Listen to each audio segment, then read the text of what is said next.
اس کے بعد آج تم ہی وہ لوگ ہو کہ اپنے ہی آدمیوں کو قتل کرتے ہو اور اپنے ہی میں سے کچھ لوگوں کو ان کے گھروں سے نکال باہر کرتے ہو اور ان کے خلاف گناہ اور زیادتی کا ارتکاب کر کے ان کے دشمنوں کی مدد کرتے ہو، اور اگر وہ دشمنوں کے قیدی بن کر تمہارے پاس آ جاتے ہیں تو تم ان کو فدیہ دے کر چھڑا لیتے ہو، حالانکہ ان کو گھر سے نکالنا ہی تمہارے لیے حرام تھا۔ تو کیا تم کتاب تورات کے کچھ حصے پر تو ایمان رکھتے ہو اور کچھ کا انکار کرتے ہو؟ اب بتاؤ کہ جو شخص ایسا کرے اس کی سزا اس کے سوا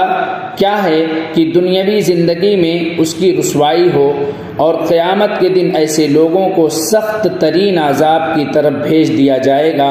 اور جو کچھ تم عمل کرتے ہو اللہ اس سے غافل نہیں ہے۔